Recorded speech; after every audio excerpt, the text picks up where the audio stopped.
नमस्कार दोस्तों, आप देख रहे हैं पनियाल स्टडी कैप्सूल और आज हम डिस्कस करने वाले हैं एग्ज़ाम आयुर्वेदिक फार्मासिस्ट का पोस्ट कोड 698 और ये एग्ज़ाम कंडक्ट करा गया था हमीरपुर बोर्ड के द्वारा 24 मार्च 2019 को।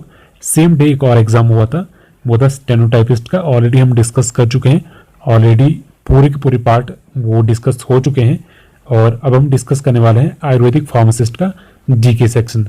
तो जीके सेक्शन में हम कवर करेंगे सभी टॉपिक्स, आपकी polity, geography, economics, history, HPGK, current affair, Hindi, English, aptitude, reasoning के जो भी क्वेश्चन इसमें रहेंगे, 50 के आसपास क्वेश्चन रहेंगे, तो वो हम सभी के सभी डिस्कस करेंगे। तो चलिए इसी के साथ वीडियो की शुरुआत करते हैं। फर्स्ट हमारे पास सेक्शन है इंडियन पॉलिटी का। तो फर्स्ट क्वेश्चन हमारे पास क्या है, the impeachment process of president of India is adopted from. तो भारत के राष्ट्रपति को जब अपने पद से हटाया जाता है, वो जो उनकी प्रक्रिया है, किस तरीके से उन्हें अपने पद से हटाया जा सकता है, वो कहाँ से ली गई है। तो हम जानते हैं कि जो हमारा संविधान है वो अलग अलग देशों से उठाया गया है, उसके बाद उसको बनाया गया है, अलग अलग उसके सोर्सेज है। तो जो इम्पीचमेंट प्रोसेस ऑफ प्रेसिडेंट है, इसका सोर्स क्या है, वो है USA. Option A correct answer है। Next question number 2, Indian constitution has how many parts. तो भारतीय संविधान की कितने भाग है। तो टोटल 22 पार्ट्स है, तो ऑप्शन सी करेक्ट आंसर है। Next question 3, Sikkim was granted statehood in which year. तो सिक्किम को राज्य का दर्जा कर प्राप्त हुआ था, तो ये हुआ था 1975 में। ऑप्शन ए करेक्ट आंसर है। Next question 4, right to privacy, ये कौन से आर्टिकल में आता है इंडियन कॉन्स्टिट्यूशन के। तो राइट टू प्राइवेसी आता है आपका आर्टिकल 21 में। ऑप्शन सी करेक्ट आंसर है, आर्टिकल 21। तो ये दो आर्टिकल है से आपकी आर्टिकल 20 और 21, जो आपकी जब नेशनल इमरजेंसी लगाई जाती है प्रेसिडेंट के द्वारा आर्टिकल 352 के अंडर, तो उसके दौरान भी ये सस्पेंड नहीं होते हैं, तो इम्पॉर्टेंट है। नेक्स्ट क्वेश्चन 5 क्या है, fundamental right can be suspended bye.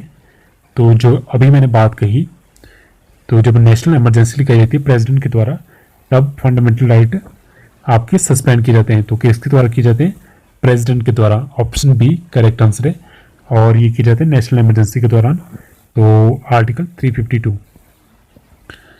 और सिर्फ दो आर्टिकल है जो सस्पेंड नहीं किए जाते, आर्टिकल 20 जो है पनिशमेंट के रिगार्डिंग, और आर्टिकल 21 जो है right to privacy.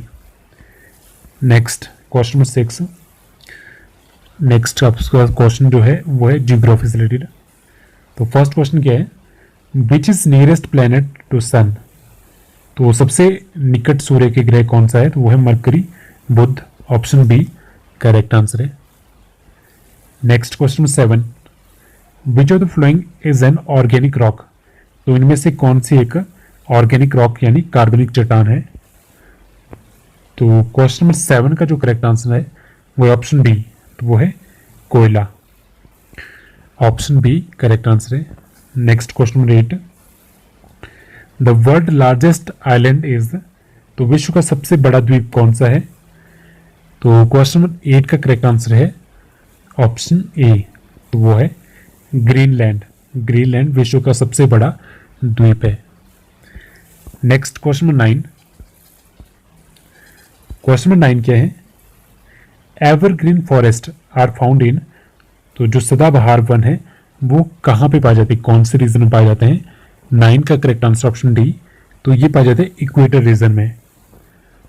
Option D equator reason यानी वर्षवृत्तीय क्षेत्र में इस तरह के वन पाए जाते हैं जिन्हें कहते हैं एवरग्रीन फॉरेस्ट।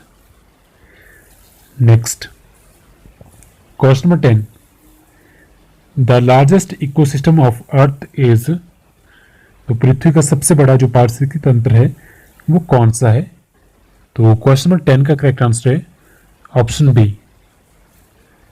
ऑप्शन बी वो है आपके पास हाइड्रोस्फीयर। हाइड्रोस्फीयर इसका करेक्ट आंसर है। नेक्स्ट क्वेश्चन देखते हैं, question number 11, the world most humid continent is. तो विश्व का सबसे आर्द्र महाद्वीप कौन सा है। क्वेश्चन नंबर 11 का correct answer option D. Option D आपके पास है साउथ अमेरिका, तो दक्षिण अमेरिका इसका करेक्ट आंसर है। ये विश्व का सबसे ह्यूमिड कंटिनेंट है। Next question number 12। Question number 12 क्या है? Where do western and eastern Ghat meet? तो पश्चिमी और पूर्वी घाट कहाँ पे मिलते हैं? तो ये भी क्वेश्चन काफ़ी बार रिपीट हो चुका है। तो इसका जो करेक्ट आंसर है वो है ऑप्शन ए आपके पास। Option A Nilgiri hills. तो नीलगिरी की पहाड़ियों पर मिलते हैं आपके वेस्टर्न और ईस्टर्न घाट। तो चलिए नेक्स्ट क्वेश्चन देखते हैं। Question number 13। Loktak is a. तो लोकटक क्या है? ये है लेक। 13 का correct answer option B. Loktak क्या है? लेक। और इस लेक की बात करें तो ये पड़ती है मणिपुर में और नॉर्थ ईस्ट इंडिया की सबसे बड़ी फ्रेश वाटर लेक है लोकटक लेक। तो ये भी इंपॉर्टेंट है, कई बार आपसे स्टेट पूछी जाती है तो स्टेट है मणिपुर। नेक्स्ट क्वेश्चन देखते हैं 14। 14 क्या है? Which crop is cultivated in Zaid season? तो कौन सी फसल जैद मौसम में उगाई जाती है? तो 14 का जो करेक्ट आंसर है वो ऑप्शन ए। ऑप्शन ए आपके पास है तरबूज यानी watermelon. Option A correct answer है।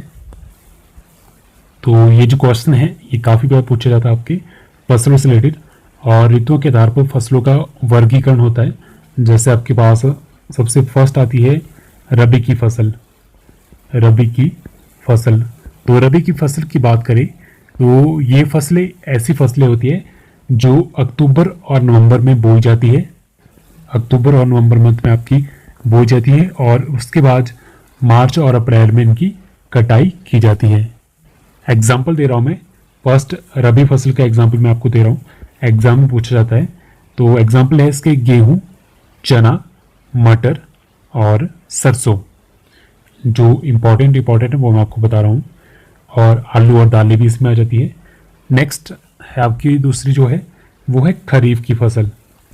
तो खरीफ की फसल की बात करें तो ये बोई जाती है आपकी जून जुलाई में बोई जाती है और नवंबर दिसंबर में काट ली जाती है। जैसे आपकी धान, गन्ना, तिलहन, ज्वार, बाजरा, मक्का। ठीक है, तो ये इंपॉर्टेंट है जो एग्जाम में पूछी जाती है मोस्टली। उसके बाद जैद की फसल आपके पास आ गई, और जैद की फसल की बात करें तो ये मई जून में बोई जाती है और जुलाई अगस्त में काट ली जाती है। जैसे आपके पास एग्जाम्पल हो गया, आपके पास तरबूज का एग्जाम्पल हो गया, राई हो गया और ज्वार, मक्का। ठीक है, इस तरह की फसलें इसमें भी आ जाती है आपके पास। जैसे मक्का जो मेनली आता है आपका, वो आता है आपका खरीफ की फसल में, बट जायद की फसल में भी आ जाता है। अगर एग्जाम में पूछा जाए तो खरीफ करेक्ट आंसर होगा इसका। नेक्स्ट आती है नकदी फसलें। नकदी फसलें वो फसलें होती है जो सिर्फ इस मोटिव से उगाई जाती है ताकि उनको आप बेच सको। ठीक है, जैसे कपास, गन्ना, तंबाकू, जूट, इस तरह की फसलें। तो चलिए नेक्स्ट क्वेश्चन देखते हैं। क्वेश्चन 15, नगरहोल नेशनल पार्क, तो ये कहाँ पे है? क्वेश्चन 15 का करेक्ट आंसर ऑप्शन बी, तो ये है उड़ीसा में। 15 का correct answer option B, Orissa. Next question number 16, the best quality coal is, तो बेस्ट क्वालिटी कोल इनमें से कौन सा है? Correct answer option D, anthracite. तो एंथ्रासाइट सबसे बेस्ट क्वालिटी का कोल होता है, बट मोस्टली जो यूज होता है वो रहता है आपका बिटुमिनस। नेक्स्ट, और सबसे घटिया इसमें होता है पीट, तो ये भी कई बार पूछा जाता है। नेक्स्ट हमारे पास क्वेश्चन कौन सा है? 17। क्वेश्चन नंबर 17 क्या है? For an inferior good demand falls when, तो निम्न वस्तु के लिए मांग गिरती है जब, तो मांग कब गिरती है? तो 17 का correct answer option B, income rises. तो जैसे जैसे आय बढ़ती है तो जो इंफीरियर गुड के लिए डिमांड कम होती है, तो ऑप्शन बी करेक्ट आंसर है। अब यहाँ थोड़ा सा समझते हैं कि ये किस तरह से होता है। जैसे आपके पास दो तरह की गुड्स रहती है, एक रहती है आपके पास नॉर्मल गुड्स और दूसरी तरफ आपके पास रहती है इन्फीरियर गुड्स। तो नॉर्मल गुड्स के केसेस में आपके पास क्या होता है? तो जैसे आपकी इनकम बढ़ती है तो वैसे ही उसकी डिमांड भी इंक्रीज करती है। और इन्फीरियर गुड्स में क्या होता है, आपके पास एकदम ऑपोजिट होता है कि जैसे ही आपकी इनकम बढ़ेगी तो उसकी जो डिमांड है वो काफ़ी कम हो जाएगी। अब मैं इसका एग्जांपल आपको देता हूँ। मान लेते हैं जैसे बाइक का एग्जांपल लेते हैं, तो आपके पास जैसे मार्केट में बाइक है, ठीक है, एक है स्प्लेंडर बाइक जो काफ़ी सिंपल सी बाइक होती है स्प्लेंडर बाइक, और एक तरफ आपके पास है 220 पल्सर बाइक, ठीक है। अब मान लेते हैं आपकी इनकम क्या है, कम है। अगर आपकी इनकम कम है, ठीक है, तो आप क्या प्रेफर करोगे, स्प्लेंडर बाइक को प्रेफर करोगे। आपकी इनकम कम है तो डिमांड इंक्रीज करिए इन्फीरियर गुड के केसेस में। अब देखिए क्या हो रहा है, जैसे ही आपकी इनकम इंक्रीज करी तो देखिए आप स्प्लेंडर बाइक तो लोगे नहीं, तो आप क्या प्रेफर करोगे, 220 पल्सर प्रेफर करोगे। तो यहाँ पे क्या हुआ, जो आपकी इन्फीरियर गुड्स थी, जो आपकी स्प्लेंडर थी, उसकी जो डिमांड है वो फॉल हुई। क्यों? क्योंकि आपकी इनकम क्या हुई, इंक्रीज हो चुकी है। इनकम इंक्रीज हो चुकी है तो आपका स्टैंडर्ड भी थोड़ा बढ़ चुका है। तो इसी तरह सेम हर चीज़ में होता है, जो आपके पास इन्फीरियर गुड्स रहते हैं उसमें डिमांड फॉल करती है इंक्रीज होने से, और जो नॉर्मल गुड्स रहती है उसमें सेम सिंपल चलता है आपके पास। अगर आपकी इनकम बढ़ रही है तो आपकी डिमांड भी इंक्रीज कर रही है उस चीज़ के लिए। तो आई होप आपको समझ आ गया। तो चलिए नेक्स्ट क्वेश्चन देखते हैं। नेक्स्ट क्वेश्चन क्या है, price mechanism is a feature of, तो प्राइस मैकेनिज्म किसका फीचर होता है, तो क्वेश्चन नंबर 18 का करेक्ट आंसर ऑप्शन ए, तो ये होता है कैपिटलिस्ट इकोनॉमी का। तो ऑप्शन ए करेक्ट आंसर है इसका। Next question number 19, the largest component of national income in India is, तो भारत में नेशनल इनकम का जो लार्जेस्ट सोर्स है वो क्या है, तो क्वेश्चन नंबर 19 का correct answer option a service sector. Option a service sector इसका करेक्ट आंसर है। एग्जाम में काफ़ी बार ये क्वेश्चन पूछा जाता है, और इसमें भी आपका फर्दर आता है फिर कॉर्पोरेट सेक्टर। नेक्स्ट 20, IDBI, तो ये कब बना था, कौन सी ईयर में बना था ये, तो 20 का जो करेक्ट आंसर है वो ऑप्शन सी 1964 में। ऑप्शन सी 1964 करेक्ट आंसर है इसका। नेक्स्ट 21 क्या है, plant cell wall is made up of, तो जो पादप कोशिकाएं हैं वो किस चीज की बनी होती है, तो 21 का जो करेक्ट आंसर है वो ऑप्शन ए आपके पास क्या है, सेल्यूलोज। तो सेल्यूलोज इसका करेक्ट आंसर है। तो जो प्लांट सेल वॉल है वो किसकी बनी होती है, सेल्यूलोज की। नेक्स्ट 22, यीस्ट इज एन, तो यीस्ट ये क्या चीज़ है, 22 का करेक्ट आंसर ऑप्शन बी, तो ये है fungi. Option B correct answer है। Next 23, which of the following is a fish, इनमें से कौन सी एक मछली है, तो 23 का जो करेक्ट आंसर है वो ऑप्शन सी डॉग फिश, तो ये मछली है, ठीक है। ऑप्शन सी करेक्ट आंसर है। तो यहाँ पे अगर बाकी ऑप्शन की बात करें तो सिल्वर फिश, तो ये आपने घरों में देखी होगी, कुछ इस तरह से देखने में होती है, तो इसकी काफ़ी सारी टांगें होती हैं, तो इस तरह की कुछ देखने में होती है, तो इसे कहते हैं सिल्वर फिश। और स्टार फिश की बात करें तो स्टार फिश ऑक्टोपस की तरह देखने में कुछ इस तरह का होता है, तो आपने मूवीज़ में देखा होगा काफ़ी बार, कुछ इस तरह का होता है, ठीक है। तो ये होती है स्टार फिश, काफ़ी चमकीला जैसा होता है, ठीक है। डॉग फिश तो मछली होती है।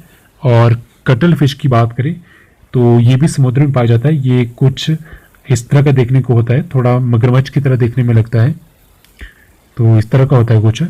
आप इनकी फ़ोटो गूगल पे देख सकते हो, और आपने ये हॉलीवुड मूवीज़ में काफ़ी बार देखे होंगे इस तरह की जीव। तो चलिए नेक्स्ट क्वेश्चन देखते हैं 24, विच of the following is an insulator, तो इनमें से कौन सा इंसुलेटर है। इंसुलेटर कौन होता है, जो करंट को उसमें पास नहीं होने देता। तो 24 का जो करेक्ट आंसर है वो है option D none of this, तो ये सभी कंडक्टर है, कॉपर, मरकरी और एल्यूमिनियम। तो नेक्स्ट क्वेश्चन देखते हैं 25, which of the following radiation has least wavelength, तो सबसे कम वेवलेंथ किसकी होती है, तो 25 का जो करेक्ट आंसर है वो ऑप्शन सी, तो वो है आपकी gamma rays. Option C gamma rays इसका करेक्ट आंसर है, इसकी सबसे कम वेवलेंथ होती है। नेक्स्ट 26 क्या है? आयरन रस्ट क्विकली इन, लोहे में किससे तुरंत जंग लगती है? तो सबसे जल्दी जंग किसकी वजह से लगती है? तो 26 का करेक्ट आंसर ऑप्शन सी, तो वो है सी वाटर, यानी समुद्र के जल की वजह से जो आयरन होता है उसमें सबसे ज़्यादा जल्दी जंग लगती है। नेक्स्ट 27, नेक्स्ट हमारे पास क्वेश्चन है हिमाचल जीके की, और जो लास्ट क्वेश्चन थे वो जनरल साइंस के थे। तो फर्स्ट क्वेश्चन क्या है 27, the largest river of Himachal Pradesh is, Himachal Pradesh की सबसे लार्जेस्ट रिवर कौन सी है? तो वो है आपके पास चेनाब।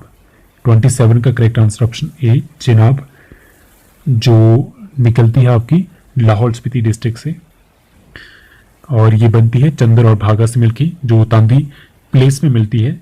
और सबसे लॉन्गेस्ट पूछा जाए तो वो होगी सतलुज। तो नेक्स्ट देखते हैं 28, भोरी सिंह म्यूजियम, तो ये कौन सी डिस्ट्रिक्ट में पड़ता है? भोरी सिंह म्यूजियम। 28 का जो करेक्ट आंसर है वो ऑप्शन ए चंबा। नेक्स्ट 29 क्या है? बाबा बालकनाथ टेम्पल, तो ये कौन सी डिस्ट्रिक्ट में है? तो 29 का जो करेक्ट आंसर है वो है ऑप्शन डी। तो ऑप्शन डी यहाँ पे करेक्ट आंसर है, क्योंकि इसका जो करेक्ट आंसर है वो है दियोट सिद्ध डिस्ट्रिक्ट हमीरपुर। तो यहाँ पे आपके पास हमीरपुर ऑप्शन में नहीं है, तो ऑप्शन डी करेक्ट आंसर होगा यहाँ पे। Next question number 30, Chhanak Chham folk dance is formed in which district of Himachal Pradesh, तो ये जो डांस है छनक छम, ये कौन सी डिस्ट्रिक्ट में मनाया जाता है? तो 30 का जो करेक्ट आंसर है वो है ऑप्शन बी, लाहौल स्पीति। तो नेक्स्ट क्वेश्चन देखते हैं। तो हिमाचल प्रदेश से रिलेटेड मैंने अपने चैनल पे एक ट्रिक्स भी बनाई है, तो प्लेलिस्ट का नाम रखा है HPG की ट्रिक्स। अगर आप हिमाचल प्रदेश से रिलेटेड किसी भी एग्जाम की तैयारी फर्स्ट टाइम कर रहे हो तो मे भी आपके लिए काफ़ी हेल्पफुल हो सकती है। तो जितने भी इंपॉर्टेंट टॉपिक है वो सब भी उसमें कवर है, तो एक बार फिर जाके जरूर देखिए। नेक्स्ट 31 क्या है? मैथ से रिलेटेड कुछ एक क्वेश्चन है। तो क्वेश्चन क्या 31, if pale is coded as, आपके पास कोड इसका क्या है 2134, earth is coded as 41590, then pearl is coded as, तो इसका जो करेक्ट आंसर है 31 का आपके पास वो है ऑप्शन डी 24153। तो यहाँ पे सॉल्व करने की बात करें तो इसको आप सिंपली इस तरीके से सॉल्व कर सकते हो, जैसे आपके पास जो p की वैल्यू है वो आपके पास क्या है 2, तो आप p की वैल्यू यहाँ से डायरेक्टली ले सकते हो 2। नेक्स्ट आपके पास है e, और e की वैल्यू आप देखोगे तो यहाँ पे e की वैल्यू 4 है और यहाँ पे भी e की वैल्यू 4 है, तो e की वैल्यू आपके पास होगी 4। और नेक्स्ट हमारे पास क्या है l, अगर l की वैल्यू आप देखोगे यहाँ पे 3 है, और तो l की वैल्यू होगी आपके पास 3, तो इसी तरह आपके पास तो ये पूरा कोड बन जाएगा। सॉरी यहाँ पे a है, तो a की वैल्यू क्या है यहाँ पे 1 है, तो यहाँ 1 आ जाएगा। उसके बाद आपके पास r है, r की वैल्यू यहाँ पे देखिए अर्थ में r की वैल्यू आपके पास 5 है, तो 5 आ गया। और उसके बाद आपके पास l है, l की वैल्यू आपके पास 3 है, तो इस तरह से आपके पास कोड फॉर्म हो जाएगा। सिंपली आप यहीं से वैल्यू देख सकते हो कि कौन से अल्फाबेट की कौन सी वैल्यू है। तो नेक्स्ट क्वेश्चन देखते हैं 32, which letter comes 5th to the left of R in the English alphabet.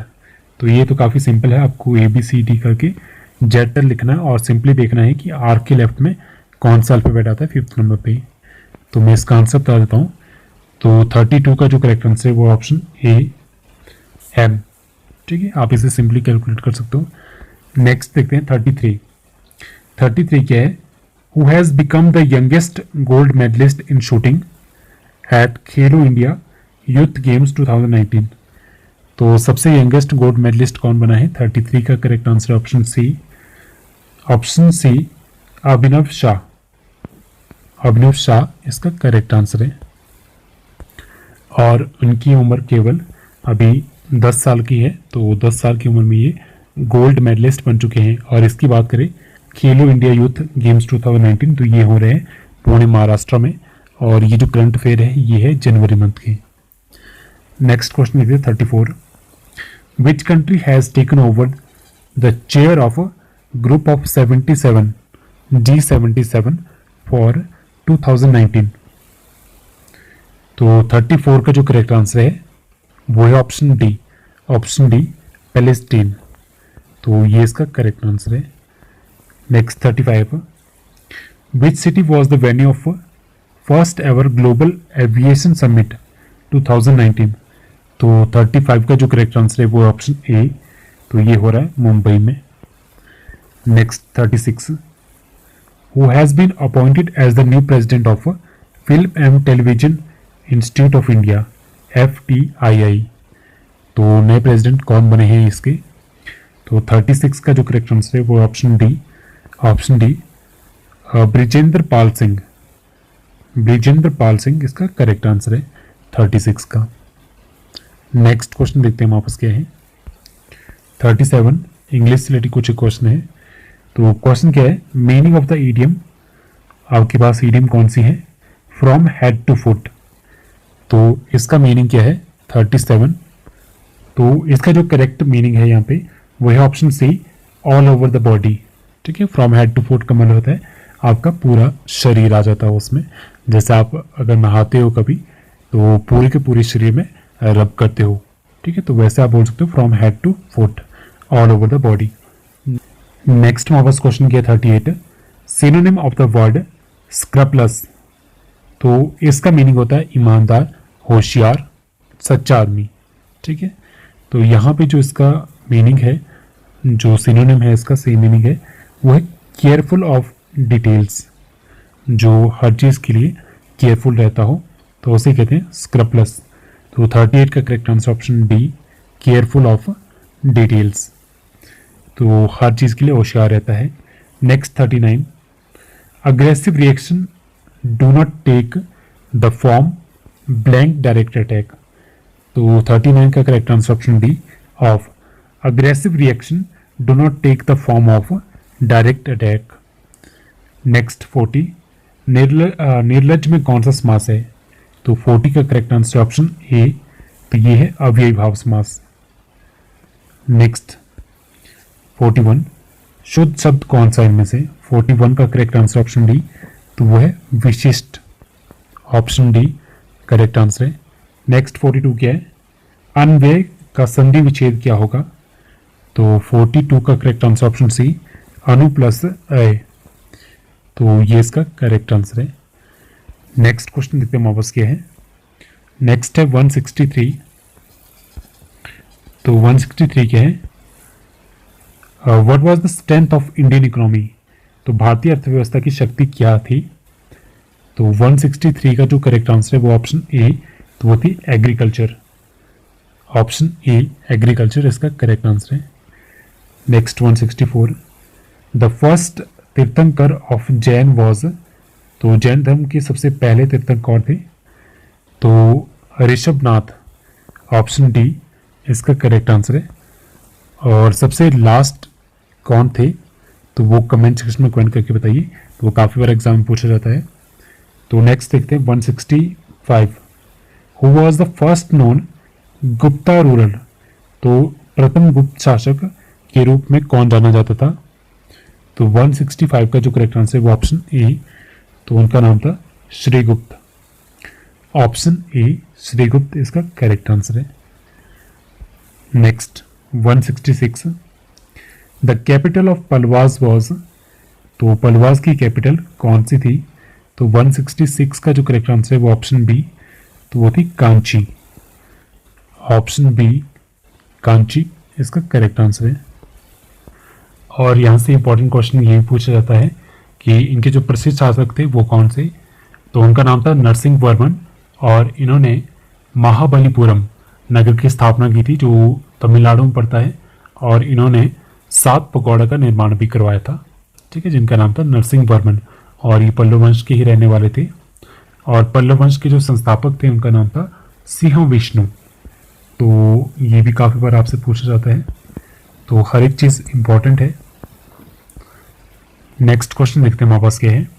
167 the Khilji sultan of Delhi were, तो दिल्ली की जो खिलजी सुल्तान थे जिसमें अलाउद्दीन खिलजी काफ़ी फेमस है, जिन पे मूवी बनी है पद्मावत। तो 167 का जो करेक्ट आंसर है वो ऑप्शन ए, तो वो कौन थे? तुर्की। ऑप्शन ए करेक्ट आंसर है। Next 168 the Bahmani kingdom was founded by, तो बहामनी साम्राज्य किसकी स्थापना किसके द्वारा की गई थी? और 168 का करेक्ट आंसर है ऑप्शन बी, अलाउद्दीन हसन के द्वारा। तो option B Alauddin Hasan correct answer है इसका। Next 169 who scripted Gandhi ji favourite song Vaishnav Jan तो गांधी जी का जो पसंदीदा भजन था जिसका नाम था वैष्णव जन तो कई बार आपसे ये भजन ही पूछा जाता है, तो ये किसके द्वारा लिखा गया था? तो इसका जो करेक्ट आंसर है वो ऑप्शन ए चुनीलाल। तो चुनीलाल के द्वारा लिखा गया था गांधी जी का फेवरेट सॉन्ग। तो फेवरेट सॉन्ग का नाम भी काफ़ी इंपॉर्टेंट है, वैष्णव जन तो नेक्स्ट क्वेश्चन देखते हैं 170 who was the first women president of Congress. तो यहाँ पे दो तरह के क्वेश्चन बनते हैं कांग्रेस के बारे में, जो इंडियन नेशनल कांग्रेस थी। फर्स्ट वुमेन प्रेसिडेंट वो थी आपकी एनी बेसेंट। तो यहाँ जो करेक्ट आंसर वो ऑप्शन ए एनी बेसेंट। अगर आपसे पूछा जाए फर्स्ट इंडियन वुमेन प्रेसिडेंट, तो भारत की जो पहली महिला प्रेसिडेंट थी कांग्रेस की वो थी आपकी सरोजिनी नायडू। तो उस टाइम आपका ऑप्शन बी यहाँ पे करेक्ट होता। और इंडियन नेशनल कांग्रेस की बात करें तो काफ़ी सारे क्वेश्चन इससे एग्जाम में पूछे जाते हैं, तो कुछ एक इंपॉर्टेंट क्वेश्चन है वो मैं आपको डिस्कस कर लेता हूँ। तो आईएनसी की बात करें, आईएनसी यानी इंडियन नेशनल कांग्रेस, तो ये बनाई गई थी एओ ह्यूम के द्वारा, एओ ह्यूम के द्वारा, ठीक है। और ये बनी थी 1885 में। तो जो भी मैं यहाँ पे बता रहा हूँ वो सभी इंपॉर्टेंट क्वेश्चन है। और जिस टाइम ये बनी थी उस टाइम यहाँ पे गवर्नर जनरल कौन थे, ये भी क्वेश्चन पूछा जाता है। तो उस टाइम थे लॉर्ड डफरिन। तो ये भी इंपॉर्टेंट क्वेश्चन है। और यहाँ पे इंपॉर्टेंट क्वेश्चन क्या है कि जो फर्स्ट प्रेसिडेंट थे इंडियन नेशनल कांग्रेस के वो कौन थे? तो वो थे आपके WC बैनर्जी। तो ये भी काफ़ी इंपॉर्टेंट क्वेश्चन है। और जो पहला इसका अधिवेशन हुआ था वो हुआ था बॉम्बे में, ठीक है। तो ये कुछ एक इम्पॉर्टेंट क्वेश्चन थे और टोटल इसमें 72 डेलीगेट्स जिन्होंने पार्टिसिपेट करा था फर्स्ट अधिवेशन में इसके, ठीक है।